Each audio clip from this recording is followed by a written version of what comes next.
வணக்கம் ஃப்ரெண்ட்ஸ். எனக்கு மார்கழி மாதம் பிறந்து 6 நாள் ஆயிடுச்சு. இந்த நேரத்துல எல்லாம் நல்லா குளிர், நல்லா பயங்கரமான குளிராக இருக்கும். ஆனால் இன்னும் மழை பெஞ்சிக்கிட்டே இருக்குது. காலம் மாற மாற எப்படி எப்படியோ வந்துட்டுருக்குது.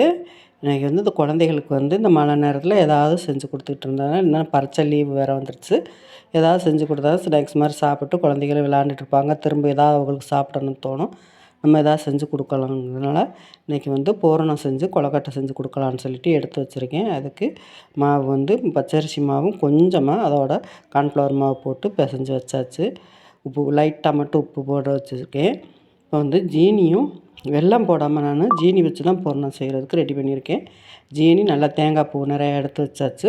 கொஞ்சமாக சுக்கு பொடி, கொஞ்சம் ஏலக்காய் பொடி எல்லாம் போட்டு இந்த மாதிரி தண்ணி ஊற்றாமையே நல்லா இப்படி எடுத்துட்டோம்னா நல்லா பூரணம் ரெடி ஆயிரும். இதை நம்ம அப்படியேவும் சிறு சிறுசாக உருண்டையாக வச்சு கொழுக்கட்டையாகவும் செஞ்சு கொடுக்கலாம், உருண்டை மாதிரியும் செஞ்சு கொடுக்கலாம். நல்லா எந்த நமக்கு வேணுமோ அந்த டிசைனில் நம்ம செஞ்சு வச்சோம்னா குழந்தைகளும் சரி வித்தியாசமாக இருக்கிற மாதிரி எடுத்து சாப்பிட்டுக்கிடுவாங்க. நம்ம வடை மாதிரி தட்டி போடுறதுனால உள்ளே வச்சு அப்படியே தட்டி போட்டுக்கிடலாம். நான் இன்றைக்கி கொழுக்கட்டையாக பிடி கொழுக்கட்டை மாதிரி பிடிச்சி வச்சாச்சு. ஃபஸ்ட்டு நம்ம மாவு பிணையிறப்பவும் கொஞ்சமாக சுடு தண்ணி ஊற்றி நல்லா பிசைஞ்சு எடுத்துட்டோம்னா நல்லா பிசைஞ்சு எடுத்தோம்னா கொழுக்கட்டை வரக்கு 1/4 மணி நேரத்துலேயே வெந்துடும். பச்சை தண்ணி ஊற்றி பிசையாமல் சுடு தண்ணி ஊற்றி பிசைஞ்சு அதோட லைட்டாக கையில் எண்ணெயை தொட்டு கொழுக்கட்டை பிடிச்சோம்னா கையிலையும் மாவு ஒட்டாது. இந்த மாதிரி ரெடி பண்ணி வச்சு இட்லி பாத்திரத்தில் வச்சு அவிச்சு எடுத்துக்கிடலாம். இப்போ எல்லாம் ரெடி ஆயிடுச்சு, எடுத்து வச்சாச்சு. இது 1/4 மணி நேரம்னாலே சீக்கிரமாக வெந்துடும். ஏன்னா சுடு தண்ணி போட்டு தான் நம்ம பிசைஞ்சு வைக்கிறோம். அதனால நல்லா 1/4 மணி நேரத்துலேயே வெந்து எடுத்துடலாம். இந்த மாதிரி ரெடி பண்ணி வச்சுக்கலாம். சப்பையாக தட்டியும் போட்டுக்கிடலாம், உருண்டையாக போட்டுக்கலாம். டிசைனாக செஞ்சு வச்சோம்னா வித்தியாசமாக இருக்கும்னு சொல்லி குழந்தைகளும் விரும்பி சாப்பிட்டுக்கிடுவாங்க. இது வேறு எதுவும் இல்லை, தேங்காய் பூ தானே ஹெல்த்தி. தேங்காய் ஏற்கனவே துணு டெய்லி சாப்பிடணும்னு சொல்லுவாங்க. நம்ம தேங்காய் பூ மட்டும்தான் போட்டிருக்கோம். பச்சரிசி மாவு இருக்கிறதுனால கொஞ்சம் ஒரு மாதிரியா இருக்கும். அதுக்கு சுக்கு பொடி, ஏலக்காய் பொடி எல்லாமே போட்டாச்சு. போட்டு ரெடி ஆயிடுச்சு. இது வச்சுருக்கு. காலையிலேயும் சோள தோசைக்கு மாவு அரைச்சி வச்சுருந்தோம். காலையில் சோள தோசை வச்சு தக்காளி சட்னியும் தேங்காய் சட்னியும் ரெடி பண்ணி வச்சாச்சு.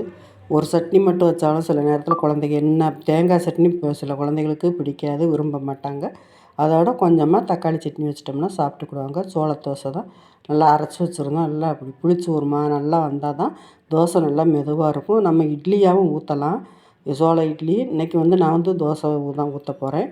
ஊற்றி ரெடி எடுத்து வச்சுருக்கிறதுக்காக தக்காளி சட்னிக்கும் தேங்காய் சட்னிக்கும் தோசை சூப்பராக இருக்கும். சோள தோசை எல்லாம் ரெடி பண்ணி எடுத்து வச்சாச்சு.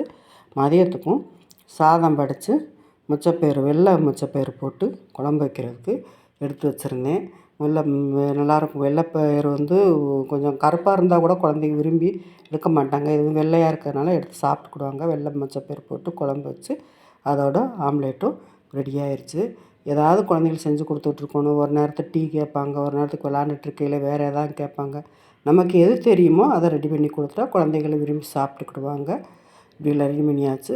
கொஞ்சம் கொஞ்சமாக வேலைகளை தெரியாத வேலைகளை கொஞ்சம் கொஞ்சமாக பார்த்து பழகிக்கிடலாம். அப்படிங்கிறதுனால எல்லாமே பழகிக்கிடணும். தெரியாதுன்னு சொல்லவே கூடாது. சரி, அந்த அளவுக்கு நம்ம கொஞ்சம் நம்ம வேலைகளை நம்மளாக பார்த்துக்கிடணும். வீடியோ பிடிச்சிருந்தால் லைக் பண்ணுங்கள். பாய்.